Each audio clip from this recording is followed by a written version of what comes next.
بسم اللہ الرحمن الرحیم۔ برادران اسلام، آج کے ہمارے درس قرآن کا یعنی مختصر درس قرآن کا موضوع ہے کہ اگر کوئی فاسق خبر لے کر آئے تو اس کی اچھی طرح تصدیق کر لیا کرو۔ اس سلسلے میں اللہ تبارک و تعالیٰ پارہ نمبر 26 سورۃ الحجرات کی آیت نمبر 6 میں ارشاد فرماتا ہے، یا ایھا الذین آمنوا ان جاءکم فاسق بنبأ فتبینوا ان تصیبوا قوما بجہالہ فتصبحوا علی ما فعلتم نادمین۔ صدق اللہ العظیم۔ اس آیت کریمہ کا ترجمہ یہ ہے کہ اے ایمان والو، اگر تمہارے پاس کوئی فاسق کوئی خبر لے کر آئے تو اس کی اچھی طرح تحقیق کر لیا کرو۔ کہیں ایسا نہ ہو کہ تم اپنی نادانی کی وجہ سے کسی قوم کو نقصان پہنچا بیٹھو اور پھر تم اپنے کیے پر شرمندہ ہو کر رہ جاؤ۔ برادران اسلام، آیت کریمہ آپ نے سماعت فرما لی۔ اس آیت کریمہ کے اندر اللہ تبارک و تعالیٰ نے مسلمانوں کو اے ایمان والو کہہ کر خطاب فرمایا کہ اے ایمان والو۔ تقریباً قرآن پاک میں 90 مرتبہ کے قریب اللہ تبارک و تعالیٰ نے مسلمانوں کو اے ایمان والو کہہ کر خطاب کیا ہے، یعنی بڑے ہی محبت بھرے انداز میں، بڑے ہی پیارے انداز میں، اے ایمان والو، اے مومنوں، اے مسلمانوں، اے اللہ اور اس کے رسول کو ماننے والوں، اس طرح پیار سے خطاب کیا ہے۔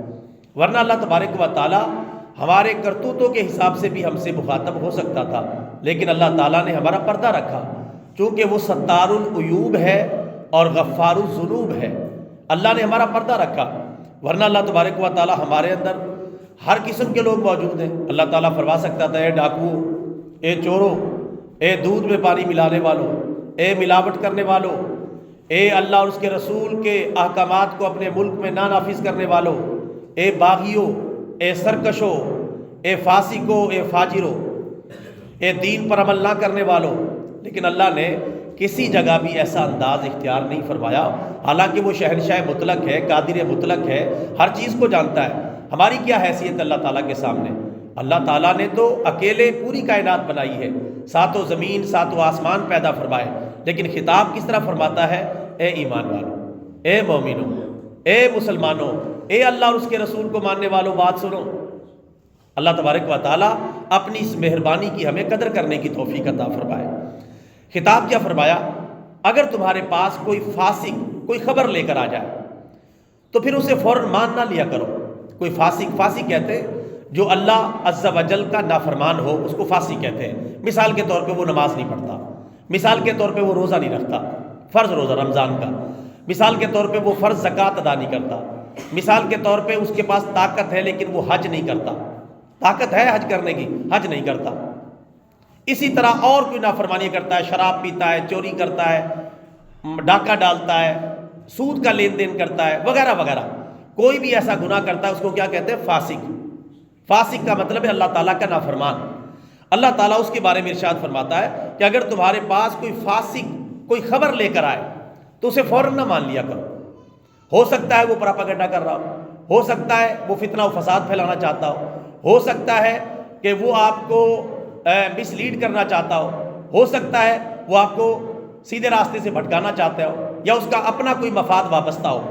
لہٰذا کوئی فاسق، اس سے پتہ چلا کہ اگر کوئی اللہ تعالیٰ کا نیک بندہ، صادق، سچا انسان کوئی خبر لے کر آئے تو اس کو اگر بغیر تحقیق کے بھی بعض اوقات مان لیا جائے تو اس کی گنجائش ہے، تحقیق اس میں بھی کرنی چاہیے، لیکن اس کے لیے ایک درجہ گنجائش ہے کہ اللہ تعالیٰ کا نیک بندہ ہے اور سچا انسان ہے۔ یہاں بات ہو رہی ہے فاسق کی۔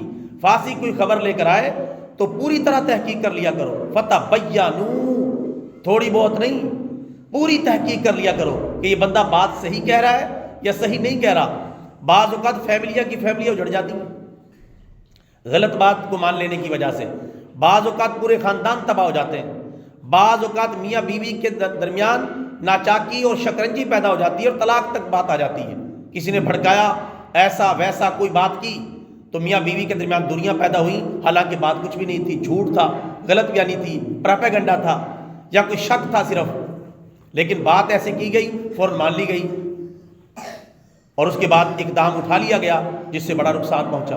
اس لیے کوئی فاسق خبر لے کر آئے تو اچھی طرح تحقیق کر لیا کرو۔ ایسا نہ ہو کہ تم کسی قوم کو، کسی فرد کو اپنی نادانی کی وجہ سے نقصان پہنچا بیٹھو، یعنی اس کی اللہ نہ کرے کوئی سخت مسئلہ ہے تو جان لے لی، یا اسے زخمی کر دیا، یا اس کے مال کو نقصان پہنچا دیا، یا اس کی عزت و آبرو پر حرف گیری کر دی، یا اس کی پگڑی اچھال دی، یہ اس طرح کا کوئی بھی کام کر دیا، یا اس کا گھر اجاڑ دیا، یا اس کے کاروبار میں نقصان کر دیا وغیرہ وغیرہ۔ کہیں ایسا نہ ہو کہ تم کسی قوم کو، کسی فرد کو کوئی اپنی نادانی کی وجہ سے، کم علمی کی وجہ سے، فاسق کی بات فوراً مان لینے کی وجہ سے نقصان پہنچا بیٹھو، اور پھر تم بعد میں ہاتھ ملتے رہ جاؤ کہ یہ میں نے کیا کیا، میں نے غلط کیا ہے، میں نے زیادتی کی ہے، میں نے بہت برا کیا ہے، میری وجہ سے بڑا ظلم ہو گیا ہے، بعد میں جو پچھتاتے پھرنا ہے۔ تو ابھی تحقیق کر لو، تحقیق سے کام لو۔ اور آج کی دنیا تو میرے بھائیوں ویسے ہی خبر کی دنیا ہے، خبروں کا سیلاب آیا ہوا، آپ کو پتہ ہے خبر، نیوز چینل جس طرح خبریں پھیلاتے ہیں، اور نیچے سے لے کر اوپر تک social media, electronic media, print media جس طرح خبریں پھیلاتا ہے، آپ کے سامنے خبریں ہی خبریں، جدھر جائیں خبریں ہی خبریں، ادھر سے خبر، ادھر سے خبر، یہ خبر، وہ خبر۔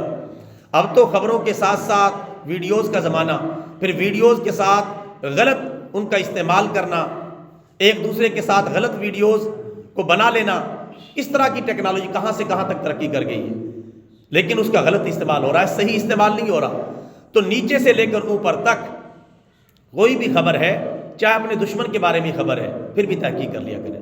ہو سکتا ہے کہ کوئی بندہ بہت بڑا نقصان آپ کو پہنچانا چاہتا ہو، اگر آپ تحقیق کر لیں تو آپ بڑے نقصان سے بچ جائیں۔ ہمارا میڈیا پوری تحقیق اپنی طرف سے کرتا ہے، لیکن جتنا جھوٹ میڈیا پر ہے اتنا کسی اور جگہ آپ کو نظر نہیں آئے گا، یعنی ان کی لیکن تحقیق اللہ اور اس کے رسول سے ڈر کر نہیں، صرف اور اپنے چینل کی ریٹنگ کے لیے ہوتی ہے۔ تو اس لیے تقریباً جو ہمارے نیوز چینل ہیں ان میں 70-80% جھوٹ بولا جاتا ہے، 15 سے 20% کوئی خبر ٹھیک ہوتی ہے، باقی جھوٹ ہوتا ہے۔ اپنی من پسند جماعت، اپنی من پسند شخصیت، اپنا من پسند جو کاز ہے، جو ان کا مقصد ہے، جس مقصد کے لیے وہ چینل بنایا گیا ہے، اس مقصد کو وہ پیش نظر رکھتے ہیں۔ لیکن سچی خبریں چلانا ان کی کچھ مجبوری ہے، کچھ نہ کچھ سچی خبریں نہ چلائیں تو پھر ان کی خبروں کو سنے گا ہی کوئی نہیں، یہ تو پرلے درجے کے جھوٹ ہیں۔ وہ اتنے طریقے سے اپنے جھوٹ کو چھپاتے ہیں کہ عام بندہ اس کو جج ہی نہیں کر سکتا۔ تو لہٰذا میرے بھائیوں، یہ خبروں کا زمانہ ہے، کوئی بھی فاسق خبر لے کے آئے، چاہے کوئی ٹی وی چینل ہو، چاہے کوئی اور کوئی سلسلہ ہو جس میں خبر لائی گئی ہے، جب تک اس کی تحقیق نہ کر لیں، اس پر یقین نہ کریں، تاکہ دنیا بھی سلامت رہے اور آخرت بھی سلامت رہے۔ اللہ تعالیٰ سے دعا ہے اللہ تبارک و تعالیٰ ہر مسلمان کو اس حوالے سے چوکنا رہنے کی توفیق عطا فرمائے، آمین۔ وما علینا الا البلاغ المبین۔